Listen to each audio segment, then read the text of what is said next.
Hello students. पिछले videos में हमने इस डेटा हैंडलिंग के चैप्टर में सबसे पहले देखा एवरेज यानी अरिथमेटिक मीन, और उसके बाद रेंज, फिर मोड एंड मीडियन। हमने ये भी देखा कि मीडियन और मोड में डेटा को पहले असेंडिंग ऑर्डर में अरेंज कर लेना चाहिए। अब देखते हैं थोड़ा बार ग्राफ्स के बारे में। बार ग्राफ्स को देखते ही हम उससे बहुत सारी जानकारियां प्राप्त कर सकते हैं। आइए इस एग्जांपल को देखें। एक स्कूल में 200 स्टूडेंट से उनके फेवरेट कलर पूछे गए, जो उन्होंने इस प्रकार से बताए। 43 स्टूडेंट्स ने रेड बताया, ग्रीन बताया 19 ने, ब्लू कलर उनका फेवरेट है ऐसा बताया 59 ने, और ऐसे ही येलो और ऑरेंज कलर के बारे में स्टूडेंट्स ने बताया। इसका एक बार ग्राफ बनाना है, तो सबसे पहले हमें स्केल देखना होगा। सबसे पहले हम स्केल बनाने के लिए देखेंगे कि सबसे कम डेटा क्या है, 19, और सबसे बड़ा है 55। यानी कि हम अगर 10-10 का स्केल ले लें तो हमें केवल 6 लाइंस खींचनी होंगी, 6 यूनिट्स लेने होंगे।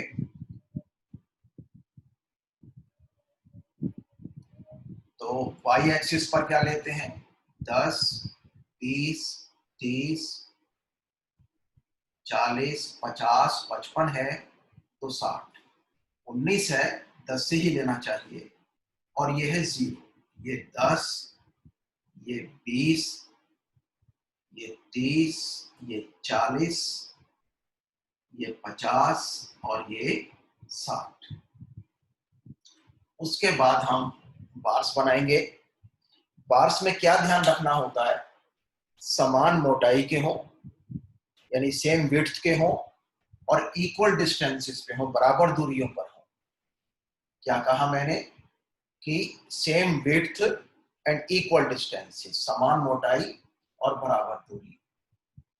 मतलब देखो, रेड के लिए क्या बनाएंगे हम, कैसा बार बनाएंगे जो 43 तक जाता हो। अब 43 कैसे देखें भाई, ये 40 है, ये 50 है, बिल्कुल बीच में पड़ेगा। 45 उससे थोड़ा सा नीचे ले लिया, और 45 से थोड़ा सा नीचे लेके हमने ये एक बार बना दिया। रेक्टेंगल है दिखने में, ये बार बना दिया, और इसके नीचे हम लिख देंगे रेड।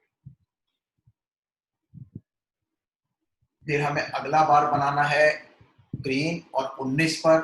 19 कहाँ आया, 20 से हल्का सा नीचे, और हमने यहाँ पर 19 पर जो 20 से हल्का सा नीचे है, समान मोटाई का एक बार बना दिया, और वहां लिख दिया ग्रीन। फिर अगला क्या है, ब्लू कलर का है, 55 है।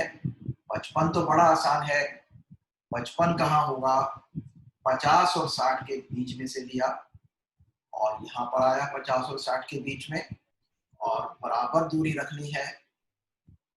तो ये हमने बना दिया, और ये कौन सा है, ब्लू। उसके बाद येलो है 49 पर। 49 50 से हल्का सा नीचे, और ये हो गया 49, और यहां क्या लिख दिया, येलो। और अगला ऑरेंज 34 पर है, तो 30 और 40 के बीच में 35, उससे बिल्कुल हल्का सा नीचे, और ये हो गया ऑरेंज। तो बच्चों ये हमारे बन गए बार्स। अब इतनी लाइन ज्यादा जा रही है तो इसको हम कम कर देते हैं, क्योंकि इतनी की जरूरत नहीं है। ठीक है, और ये जगह खाली है तो यहाँ पर 70 लिख दो, खाली अच्छी नहीं लगती। तो ये हमारे बार्स बन गए। ठीक है, देखते ही पता चल रहा है, पढ़ने की जरूरत ही नहीं पड़ेगी कि सबसे ज्यादा बच्चों ने ब्लू कलर पसंद किया और सबसे कम बच्चों ने ग्रीन कलर पसंद किया।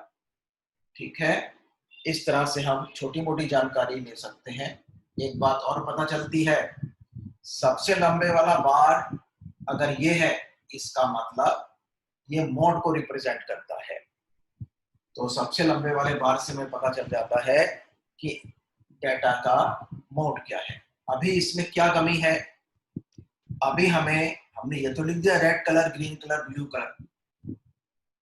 एक तो हमें ये पता नहीं कि ये क्या लिखा गया है, और फिर इसको भी थोड़ा और एक्सप्लेन करना चाहिए।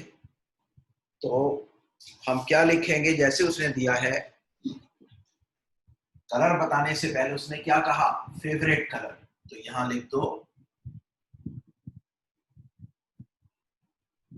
Favourite colour. और इसको क्या कहा उसने, नंबर ऑफ स्टूडेंट्स। तो यहां लिख दो नंबर ऑफ स्टूडेंट्स।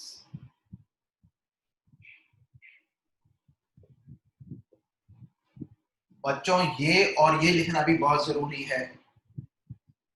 कई बार तो ये पता नहीं चलता कि ये क्या है, ये रेड क्या है, ग्रीन क्या है। ये है फेवरेट कलर्स, और किनके हैं, 10 20 30 क्या थे। तो यहाँ लिखा नंबर ऑफ स्टूडेंट्स। तो अब पता चल रहा है कि ये इतने स्टूडेंट्स के ये फेवरेट कलर्स थे।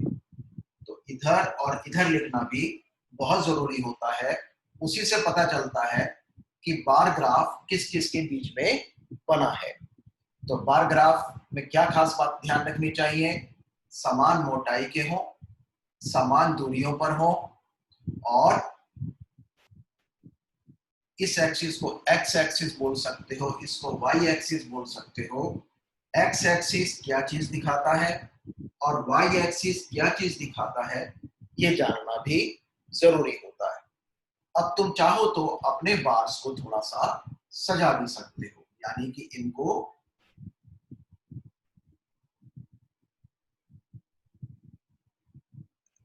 ऐसे कर दोगे तो ये दिखने में सुंदर लगेंगे।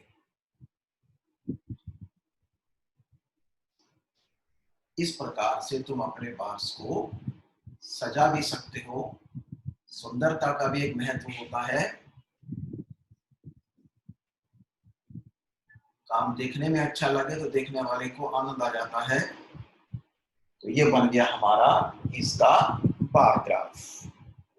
क्या ध्यान रखना है, समान मोटाई के हों, समान दूरी पर हो, और एक्स एक्सिस पर क्या चीज दिखाई गई है और वाई एक्सिस पर क्या चीज दिखाई गई है। ये वाला उदाहरण देखिए, एग्जाम्पल 9 एनसीईआरटी की बुक कर रहे हैं।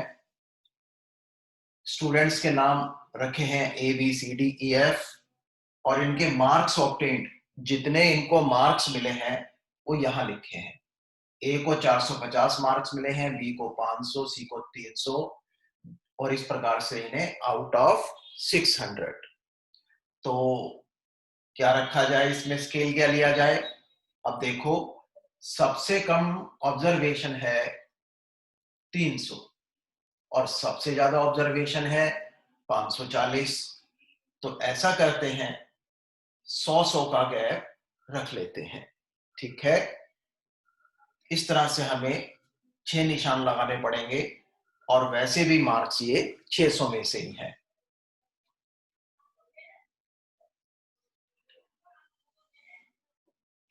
तो 100, 200, 300, 400, 500, 600, 0, 100, 200, 300, 400, 500, 600।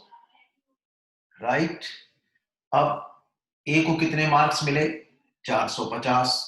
कैसे दिखाएं, 400 और 500 के एग्जैक्टली बीच से ले लेते हैं, और ये एक बार बना देते हैं, और यहां लिख देते हैं ए। बच्चे का नाम दिया होता, नाम लिख देते। बी को कितने मिले, 500। ये बी के मार्क्स का ग्राफ आ गया, ये बार बन गया है। सी को कितने मिले? 300।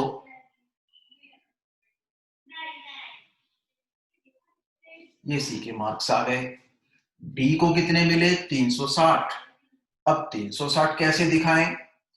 300 और 400 के एग्जैक्टली बीच में 350, उससे थोड़ा सा ऊपर ले लेते हैं।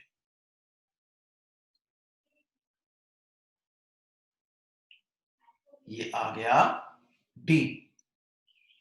अब ई को मिले 400, कोई दिक्कत ही नहीं है। ये लो भाई, ये ई का बार बन गया।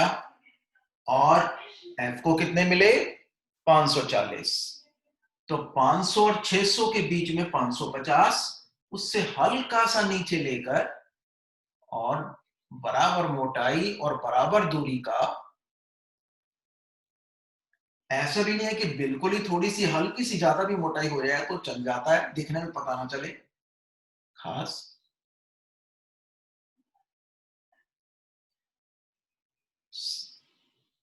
और ये आ गया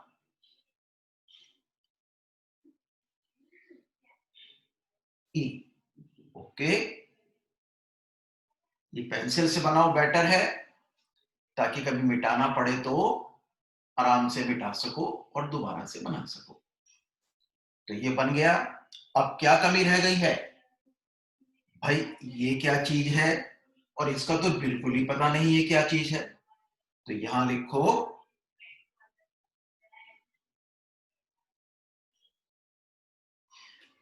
और यहां क्या लिख दो? Marks obtained. बेशक सीधा ही लिख दो, मार्क्स ऑब्टेन्ड।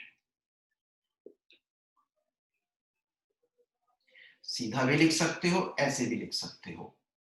और ये हो गया एक्स एक्सिस, ये हो गया वाई एक्सिस। ज्यादा लंबा जा रहा होता तो मिटा के छोटा कर देते, क्योंकि ज्यादा लंबा हो और खाली हो अच्छा नहीं लगता।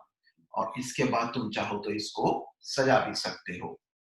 बराबर दूरी, बराबर मोटाई। और ये जरूर लिखना है, क्योंकि इसके और इसके बिना देखने वाले को पता ही नहीं चलेगा कि जो बार्स बने हैं ये किन किन के बीच में हैं। अब देखते ही पता चल रहा है कि ये मार्क्स हैं, और स्टूडेंट ई के सबसे ज्यादा मार्क्स हैं, और स्टूडेंट सी के सबसे कम मार्क्स हैं। इस प्रकार से हम और बहुत सी जानकारियां भी इससे चाहें तो प्राप्त कर सकते हैं, और भी बहुत सी जानकारियां प्राप्त कर सकते हैं। स्टूडेंट्स, हमारे पास इस वक्त क्या डाटा है? एक शहर है मार्गरेट, एक शहर है एबरडीन। शहर मार्गरेट और एबरडीन दोनों ही नॉर्थ पोल के पास हैं, तो वहां पर दिन बहुत थोड़ा सा होता है और सनशाइन और भी थोड़ी होती है। तो शहर शहर मार्गरेट में जनवरी फरवरी वगैरह हर एक महीने में कितने घंटे सनशाइन रहती है, ये इसमें दर्शाया गया है। और एबरडीन शहर में हर महीने कितने घंटे सनशाइन रहती है, ये इसमें दिखाया गया है। ये टेबल इससे थोड़ी बड़ी बन गई क्योंकि इसमें हाफ वाले ज्यादा हैं। अब हम चाहें तो इन दोनों का अलग अलग बार ग्राफ बना सकते हैं। उससे हमें इसके बार ग्राफ से केवल इसी के बारे में पता चलेगा, और इसके बार ग्राफ से केवल इसी के बारे में पता चलेगा। लेकिन अगर हम डबल बार ग्राफ बनाते हैं, डबल बार्स बनाते हैं, यानी एक ही सिस्टम में एक ही ग्राफ पर दोनों के बार्स बनाते हैं, तो हम आपस में भी इनको कंपेयर कर सकते हैं। तो हम अभी क्या कोशिश करते हैं कि एक ही ग्राफ पर दोनों के बार्स बनाते हैं। तो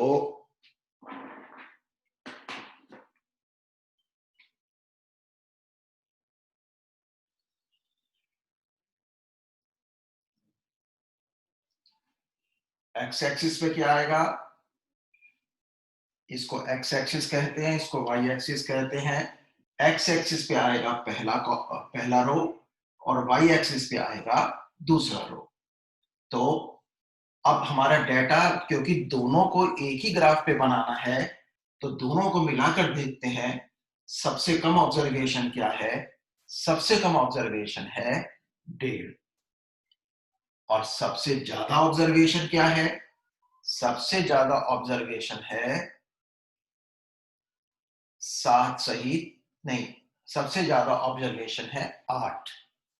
तो हम क्या करते हैं कि 1 से 8 तक इसके ऊपर ले लेते हैं, सारे आ जाएंगे।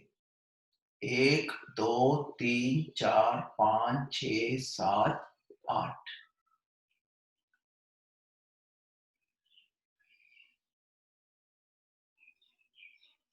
अब ये बनाते चलते हैं बार, और एक्स एक्सिस पर पहला रो लिखते चलते हैं। ये एक्स एक्सिस है, ये वाई एक्सिस है।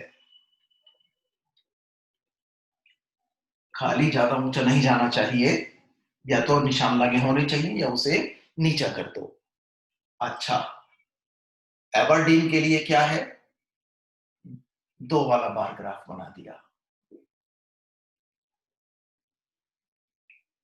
फिर जनवरी के महीने का है, और जनवरी के महीने का, सॉरी, मार्गेट के लिए जनवरी के महीने में 2 घंटे सनशाइन, और एबरडीन के लिए 1.5 घंटा। 1.5 घंटा कैसे? 1 घंटा तो ये और एक ही इसका आधा, और क्या करो, ये बन गया मार्केट का। और ये कौन से महीने का है? ये जनवरी के महीने का है। फिर इतनी ही दूरी रखते हुए यहां से शुरू कर देते हैं।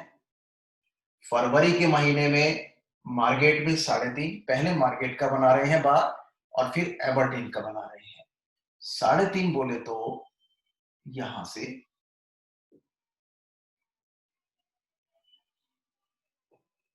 ये बन गया मार्केट का ग्राफ।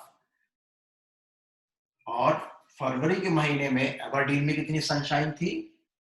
3 थी, तो ये बन गया एबरडीन का। फिर मार्च के महीने में मार्केट में थी 4 घंटे,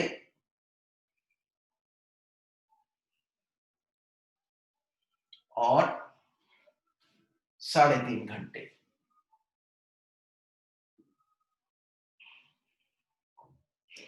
ये है फरवरी,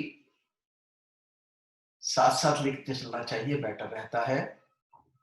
ये है मार्च।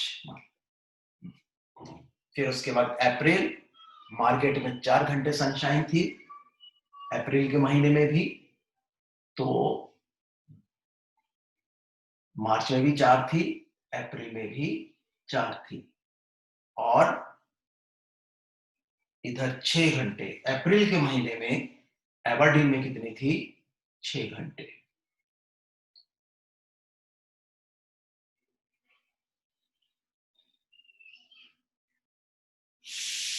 ये दोनों के ग्राफ आ गए।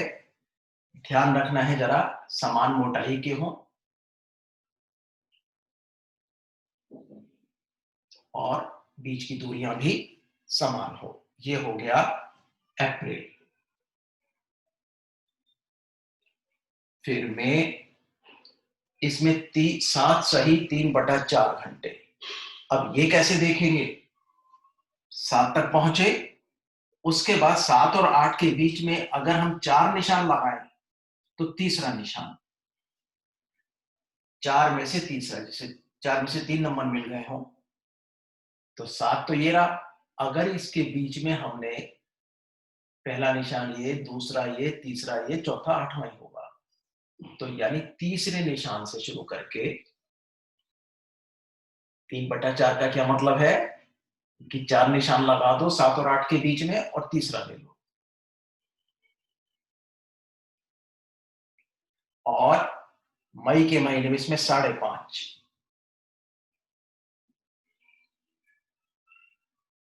तो बच्चों ये आ गया मई के महीने का हिसाब दोनों शहरों का। अब बेटा इसके बाद अगला देखते हैं, जून के महीने का क्या है? जून के महीने में मार्केट में रहती है 8 घंटे सनशाइन,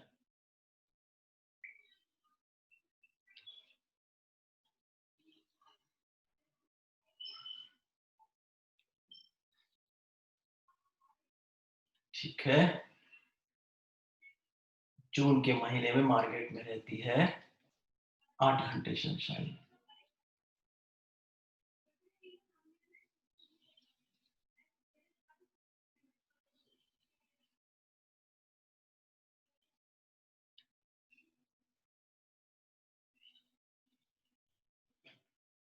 और इसमें कितनी रहती है एबरडीन में?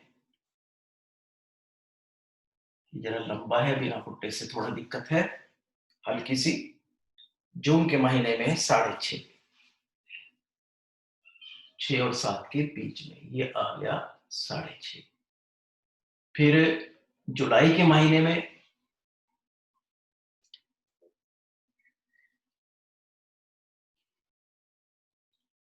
इसमें है 7.5 घंटे,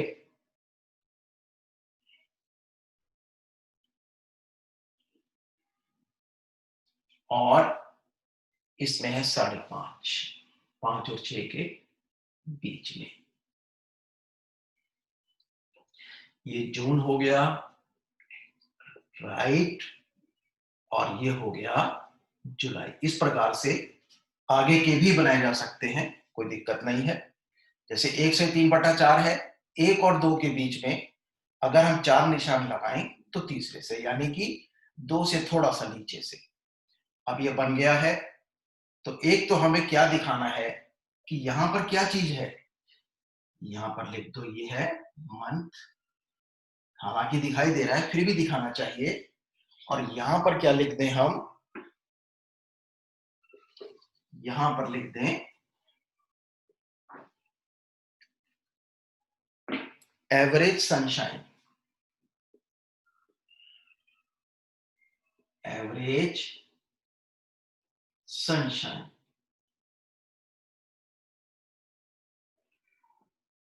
अब अगर तुम यहां पर एवरेज सनशाइन नहीं लिखते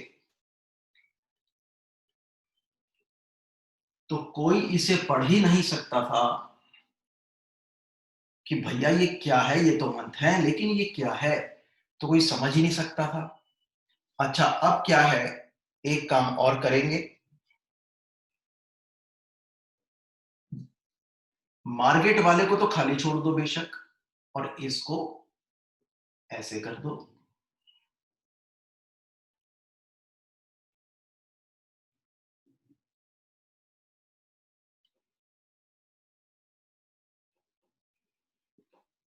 ओके,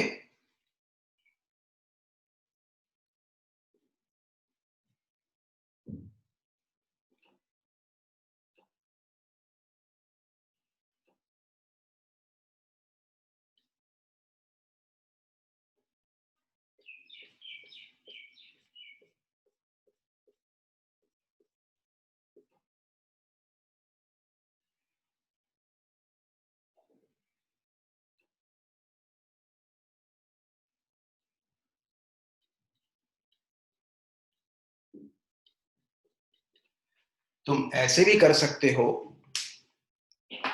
कि मार्केट वाले को तो चाहे खाली छोड़ दो और चाहे उसको दूसरे पेन से कर दो।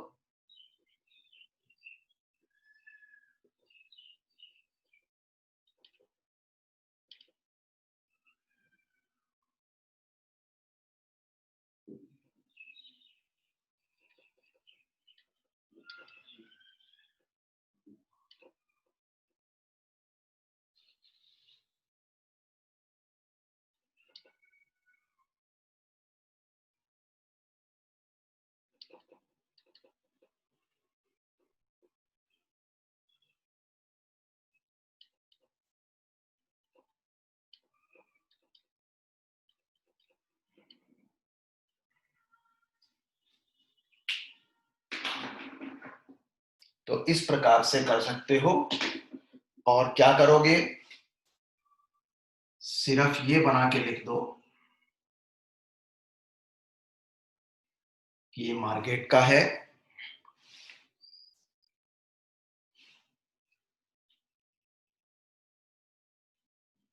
ये बार किसका है, ये मार्केट का है, और ये बार किसका है? ये एबरडीन का है, राइट। अगर इसको खाली छोड़ते हो तो ऐसे लिख दो, और अगर मतलब इसको ऐसे लिखा जा सकता है, और अगर इसमें तुमने रेड निशान, रेड डॉट डाल दी है, तो फिर ऐसे लिखा जा सकता है। ओके, तो अब ये बार ग्राफ कंप्लीट है।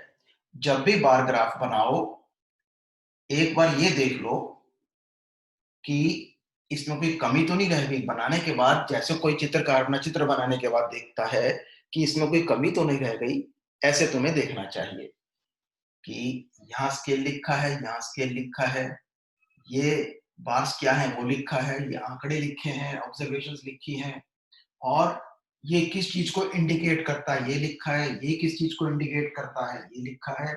और अगर डबल बार ग्राफ है तो पहला बार किसका है और वो किस टाइप का, वो कैसे शेड किया गया है, और दूसरा बार किस टाइप का है। अब क्या है, अगर इनको अलग अलग बनाते तो सिर्फ अलग अलग ही इसके ग्राफ से सिर्फ मार्केट की जानकारी मिलती, इसके से सिर्फ एबरडीन की मिलती। लेकिन यहाँ पर हम इनकी तुलना भी कर सकते हैं कि जनवरी के महीने में मार्केट में ज्यादा सनशाइन रहती है, फरवरी में भी, मार्च में भी, लेकिन अप्रैल में भी। अप्रैल में क्या है, अप्रैल में एबरडीन में मार्केट की बनिस्बत कहीं ज्यादा सनशाइन रहती है। और बाकी सब महीनों में क्या है, पढ़ने की जरूरत नहीं, इसको देखते ही एट ए ग्लांस पता चल रहा है कि बाकी सब महीनों में मार्केट में ज्यादा सनशाइन रहती है, लेकिन अप्रैल के महीने में एबरडीन में ज्यादा सनशाइन रहती है। और कितनी सनशाइन रहती है, 1 घंटे से 8 घंटे तक। मतलब 8 घंटे से ज्यादा इन दोनों शहरों में पूरे साल में कभी भी सनशाइन नहीं रहती है। तो इस प्रकार से अगर हम डबल बार्स बनाते हैं, डबल बार्स का मतलब है एक ही स्केल पर दोनों बार्स बनाते हैं, तो ये तरीका है। और दोनों बार्स को बता भी देना चाहिए कि पहला बार किसका है, दूसरा बार किसका है, राइट। इन दोनों की मोटाई बराबर हो और इन दोनों के बीच में जगह बराबर हो तो बहुत अच्छा लगेगा।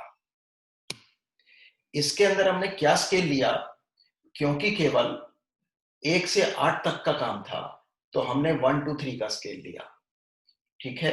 यानी एक यूनिट एक 1 के बराबर। और अगर हमें नंबर बड़े हैं तो हम 10 का भी स्केल ले सकते हैं, 5 का भी ले सकते हैं, 100 का भी ले सकते हैं। सबसे छोटे और सबसे बड़े नंबर को देखकर अंदाजा हो जाता है कि हमें क्या स्केल लेना चाहिए। ओके, वाई स्केल पर डिविजन्स 10-12 तक भी चले जाएं, और बहुत जरूरत लगे तो 15 तक भी चले जाएं, तो कोई दिक्कत नहीं है। जैसे कि हमारा डाटा 111 से लेके 145 तक जाता है, तो हम 10-10 के ले सकते हैं, और कितने निशान हो जाएंगे फिर, 15 निशान हो जाएंगे। तो 10 20 30 40 इस तरह इस पर 15 डिवीजन तक ले जा सकते हो। कोशिश करो कि 15 डिवीजन से ज्यादा नहीं हो, स्केल ऐसा हो कि ये डिवीजन 15 से ज्यादा ना हो तो बेहतर है।